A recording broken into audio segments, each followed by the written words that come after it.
وہ کون سے نبی کے بیٹے تھے جن کی شادی کے لیے اللہ تعالیٰ نے جنت سے حور بھیجی تھی؟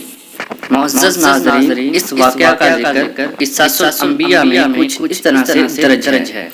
ایک دفعہ حضرت آدم علیہ السلام بیمار ہوئے اور کھانے کے لیے مختلف اقسام کے میووں کی بیٹوں سے فرمائش کی۔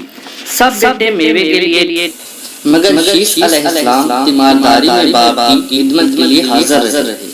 جب لوگوں کے آنے میں تاخیر ہوئی، حضرت آدم علیہ السلام نے حضرت شیش علیہ السلام سے فرمایا کہ تو اس پہاڑ میں جا کر دعا مانگ تو حق تعالیٰ تیری دعا کی برکت سے میرے لیے میوے بھیجے گا۔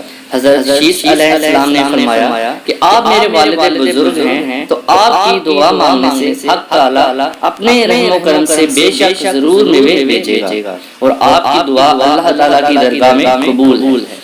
حضرت آدم علیہ السلام نے فرمایا کہ میں خدا کی درگاہ میں شرمندہ ہوں اور تم پاک صاف ہو۔ تب انہوں نے حسب الحکم باپ کے وہاں جا کر دعا مانگی۔ دیکھا کہ حضرت جبرائیل علیہ السلام ایک طبق زرین اور اس میں طرح طرح کے میوے جیسا کہ امرود، سیب اور نارنجی، لیمو، انگور، انجیر وغیرہ اس میں رکھ کر اور دوسرا طبق زر سرخ کا اس پر ڈھانپ کر ایک حور کے سر پر رکھ کر لائے۔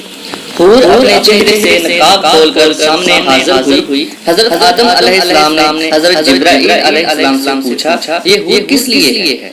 تو حضرت جبرائیل علیہ السلام نے کہا کہ حق تعالیٰ نے اس حور کو بہشت سے حضرت شیش علیہ السلام کی زوجیت میں بھیجا ہے، کیونکہ سب فرزند تمہارے سوائے اس کے جفت پیدا ہوئے ہیں۔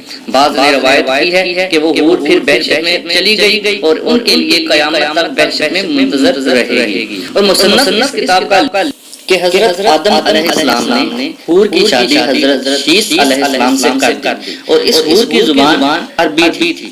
جو فرزند اس سے پیدا ہوتا وہ عربی بولتا، اور حضرت محمد صلی اللہ علیہ وآلہ وسلم بھی ان کی نسل سے ہیں۔